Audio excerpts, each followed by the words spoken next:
Hello students, welcome. और अब हम डिस्कस करेंगे chapter 7, motion and measurement of distances. ये आपका फिजिक्स में आता है। फिजिक्स क्या है? फिजिक्स एक ऐसा ब्रांच ऑफ साइंस है जिसमें हम स्ट्रक्चर मैटर के बारे में डील करते हैं कि उसके कॉन्स्टिट्यूएंट्स क्या क्या हैं, किस तरीके से इंटरेक्ट करता है यूनिवर्स के साथ, और साथ ही साथ हम देखते हैं उसका बिहेवियर। ठीक है, मैटर का बिहेवियर भी देखा जाता है। तो physics is the branch of science which deals with the structure of matter, its constituents and how it interacts with the universe। समझ गए? अब हम बात करते हैं मोशन की। मोशन क्या है? देखो, मोशन है action of changing position. Suppose ये क्वाड्रेंट है, ठीक है, नॉर्थ साउथ ईस्ट और वेस्ट, ये डायरेक्शंस है। अब तुम यहाँ हो पहले, ये तुम्हारी फर्स्ट पोजीशन है, फर्स्ट पोजीशन। ये तुम्हारी सेकंड पोजीशन। क्या हुआ? मोशन हुआ ना, मूव किए तुम यहाँ से इधर से इधर।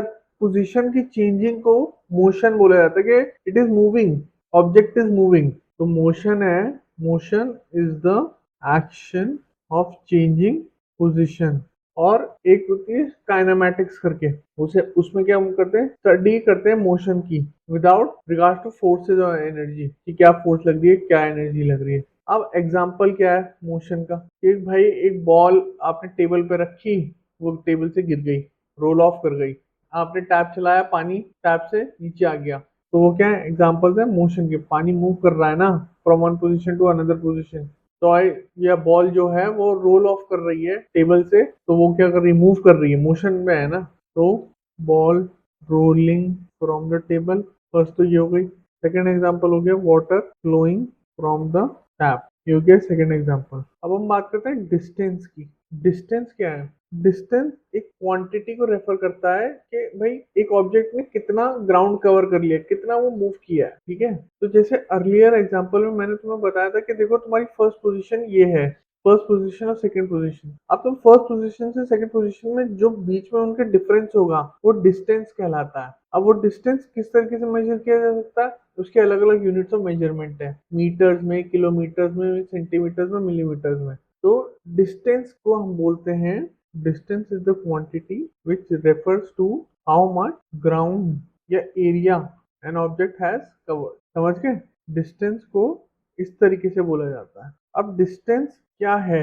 डिस्टेंस एक स्केलर क्वांटिटी है। ठीक है, स्केलर क्वांटिटी है, ये आप क्लास 9 में पढ़ोगे। Distance is a scalar quantity. अब तुम बोलोगे स्केलर क्या है? दो टाइप की क्वांटिटीज होती है, स्केलर और वेक्टर। वेक्टर पे मैं नहीं जाऊंगा अभी के लिए, स्केलर समझ लो पहले। स्केलर क्या होते हैं? स्केलर क्वांटिटी एक ऐसी क्वांटिटी है जिसकी एक न्यूमेरिकल वैल्यू होती है, समझ गए? और वेक्टर क्वांटिटी की वैल्यू भी होती है और डायरेक्शन भी होता है। ठीक है, तो distance is scalar quantity. Scalar quantity बोले तो मैग्नीट्यूड होता है, उसकी एक न्यूमेरिकल वैल्यू होती है। A scalar quantity is a quantity that has a magnitude, बोले तो न्यूमेरिकल वैल्यू, एक वैल्यू असाइंड होती है, उसका कोई डायरेक्शन नहीं होता। समझ गए? अगर डिस्टेंस को और अच्छे से समझना है तो हम डिस्टेंस को, एक और डेफिनेशन है डिस्टेंस की, हम डिस्टेंस को ये भी बोल सकते हैं, और distance is the total path covered by the object in motion. In motion total कितना डिस्टेंस उसने कवर कर लिया है, टोटल कितना पाथ उसने कवर कर लिया है ऑब्जेक्ट ने, उसको भी बोलते हैं। इररिस्पेक्टिव ऑफ द डायरेक्शन, वो आगे पीछे दाएं बाएं जहां जाए हम सब कुछ कैलकुलेट करेंगे respective of the direction. North जाए, साउथ जाए, ईस्ट जाए, वेस्ट जाए, हमें फर्क नहीं पड़ता। Distance can never be zero. कोई -5 किलोमीटर नहीं हो सकते, ये 0 किलोमीटर नहीं हो सकते। अगर कोई ऑब्जेक्ट मूव कर रहा है तो वो -5 तो मूव नहीं करेगा, ये 0 किलोमीटर मूव नहीं करेगा। उस अगर वो मूव कर रहा है मोशन में है तो उसने एक सर्टेन पॉजिटिव वैल्यू गेन करी है। It is only positive. जैसे तुम रोटी खाओगे तो तुम 0 रोटी तो नहीं खा सकते, खाओगे तो कुछ खाओगे जरूर। ठीक है, ये नेगेटिव रोटियां तो नहीं खाओगे, पॉजिटिव ही खाओगे, चाहे आधी खाओ, क्वार्टर खाओ, 4 खाओ, 10 खाओ। समझ गए? डिस्टेंस का फॉर्मूला क्या है? Distance is equal to speed into time. ये भी आप आगे पढ़ोगे क्लास 8 या 9 में, जिसमें आपको स्पीड कैलकुलेट करने को बोल देंगे या टाइम कैलकुलेट करने को बोल देंगे, या शॉर्ट फॉर्म में हम बोल सकते हैं D into S into T. D is equal to S into T. S क्या है? स्पीड है, speed of the object, and T क्या है? टाइम टेकन है। चलो अब आ जाते हो यूनिट्स पे। मैंने आपको बताया कि यूनिट्स, ठीक है, स्केलर क्वांटिटी का मेजरमेंट होता है। अब किस चीज में मेजरमेंट होता है भाई? उसको किसी ना किसी चीज से तो मेजर करोगे ही। जैसे आपका वेट है, केजी में मेजर करते हैं हम। या गाड़ी चल रही है, वो कितने किलोमीटर चली है, तो किलोमीटर्स यूनिट ऑफ मेजरमेंट हो गया ना। या दूध पीते हो, वो लीटर्स में आ जाती है, उसकी यूनिट ऑफ मेजरमेंट लीटर है। तो सबसे पहले देखो यूनिट क्या बला है। Unit is a measure in physical quantity, it is a reference point, established reference point. Units are and establish, मतलब साइंटिस्ट ने स्टैब्लिश कर दिया है कि उसी में मेजर किया जाएगा। रेफरेंस पॉइंट है ना। जैसे हम जब क्रिकेट खेलते हैं तो हम क्या करते हैं, बल्ला लेते हैं, एक बल्ला लगा देते हैं और फिर आधा बल्ला लगा देते हैं, फिर क्रीज बना देते हैं। लेकिन उसका कोई रेफरेंस पॉइंट क्या है, रेफरेंस पॉइंट है ही नहीं। अपने मन से बल्ला तो छोटा भी हो सकता है, बड़ा भी हो सकता है, कोई रेफरेंस है कुछ नहीं है। या तो प्रॉपर हम अगर हम एक पर्टिकुलर ले लेके हाँ एक ही बैट लो और उसी बैट से ही होगा क्रीज का मेजरमेंट। इंटरनेशनल क्रिकेट में ऐसे होता है। इंटरनेशनल क्रिकेट में 22 यार्ड्स की पिच होती है। ये नहीं कि भाई अपना ग्राउंड छोटा है तो 10 यार्ड की पिच बना लेंगे, बड़ा ग्राउंड है तो 25 यार्ड की बना लेंगे। तो ऐसा मेजरमेंट के हिसाब से खेल होता है, रेफरेंस पॉइंट होता है बेसिकली। तो वेट के केस में क्या है, वेट के केस में हम केजीज में मेजर करते हैं, ठीक है, या पाउंड, केजी या पाउंड। अब एक पाउंड होता है 0.454 केजी, और इसको हम एलबी भी बोलते हैं। जैसे बोलते हैं भिक्षु का वेट कितना है, 400 पाउंड, समथिंग लाइक दैट, ऐसे बोलते हैं। तो पाउंड, केजी, ये यूनिट्स ऑफ मेजरमेंट है। अब इसमें आप एक और चीज बाद में पढ़ोगे ऐसे, अभी वो है ऐसा यूनिट, ये है international system of units.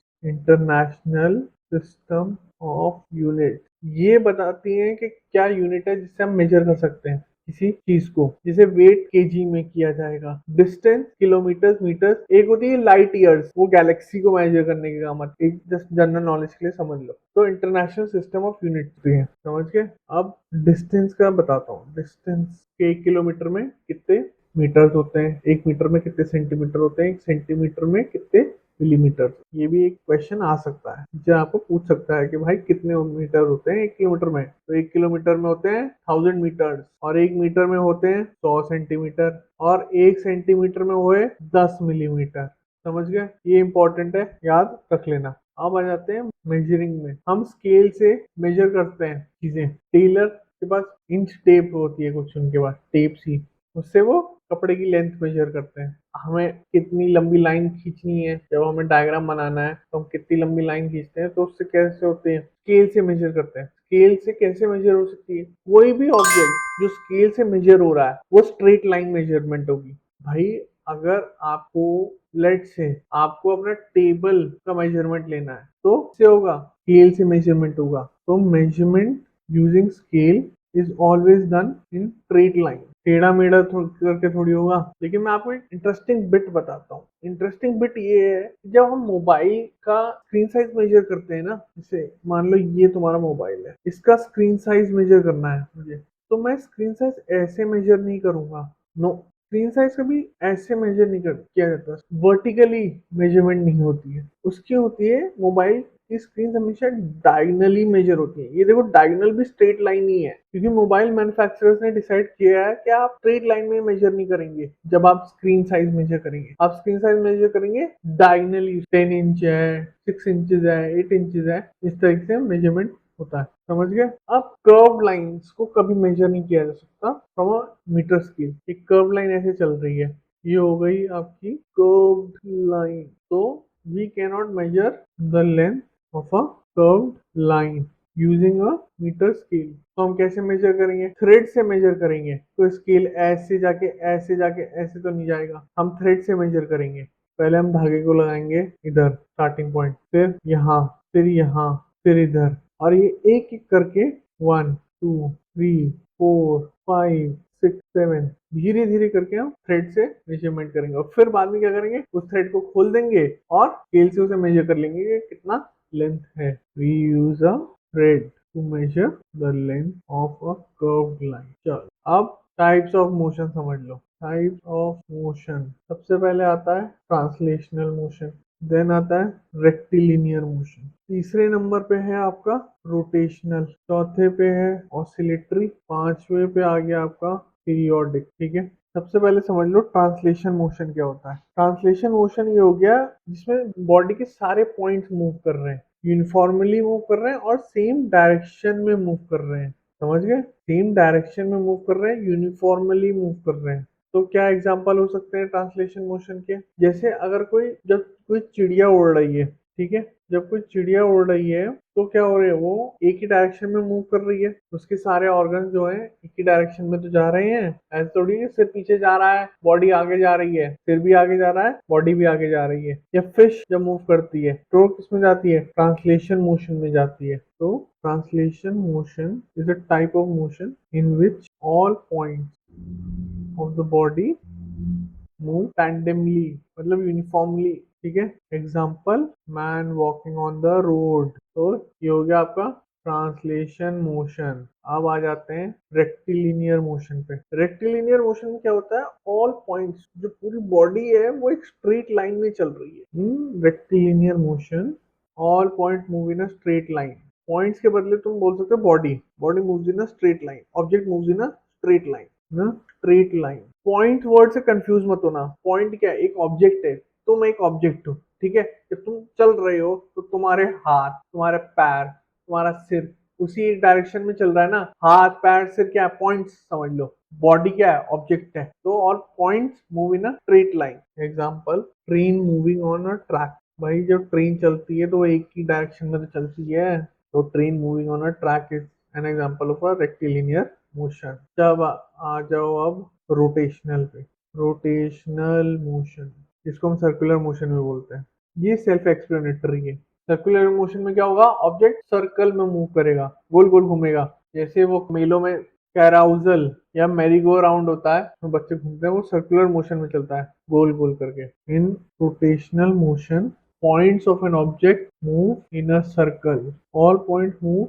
Rotation occurs about an axis. एक axis, एक point होता है जिसके in and around move करते हैं। Example spinning top, लट्टू, spinning top। ये हमारा पंखा, ठीक है, वो भी क्या है? सर्कुलर मोशन में चलता है। थर्ड आ गया ऑसिलेटरी मोशन। ऑसिलेटरी मोशन में क्या होता है कि object move back and fourth move करता है अबाउट एन इक्विलिब्रियम पोजीशन। आप में से कई लोगों ने सितार या गिटार खेला होगा, तो या कोई मोटी सी आपके घरों में जो तार होती है ना, जिसमें कपड़े आप टांगते हैं, अब उसको ऐसे ऐसे नीचे करिएगा तो वो ऊपर नीचे लगातार हो रही है। वो क्या होता है? ऑसिलेट करती है, वो ऊपर नीचे का जो मूवमेंट होता है उसका, वो ऑसिलेशन हो रहा है, ठीक है। या गिटार स्ट्रिंग्स होती हैं, जब जब कोई पिक से गिटार बजाता है तो गिटार स्ट्रिंग्स ऊपर नीचे होती हैं, तो उसे क्या बोलते हैं? Oscillatory motion. In oscillatory motion object move back and fourth about and equilibrium position. Stable position हो गई तो इक्विलिब्रियम में थी, ठीक है,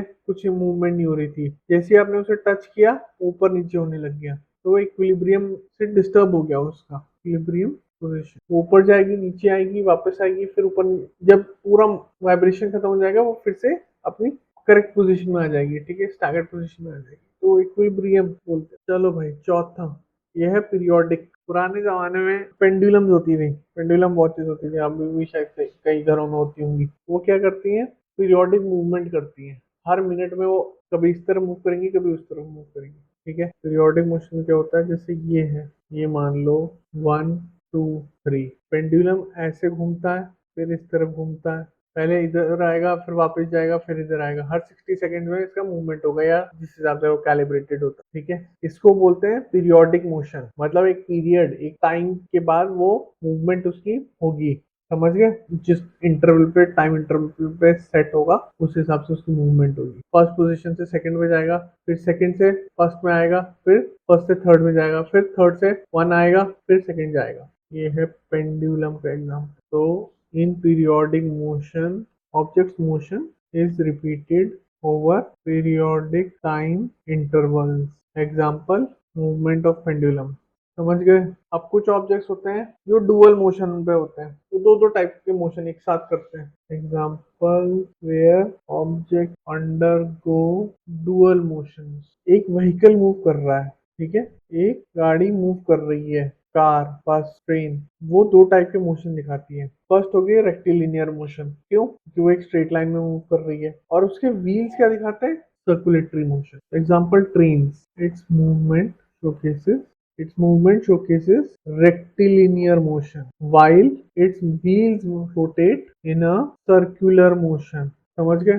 second, ball rolling on the ground. Same चीज इसके साथ भी हो रही है। वो रेक्टिलिनियर मोशन भी दिखा रहा है, ये सीधी लाइन में चल रही है, और रोटेशनल मोशन भी एंड रोटेशनल मोशन। तो ये कंक्लूड करता है आपका chapter 7, motion and measurement of distances. Thank you for watching, and I will see you in the next one. Bye. So if you like this video, please make sure to hit the like and subscribe button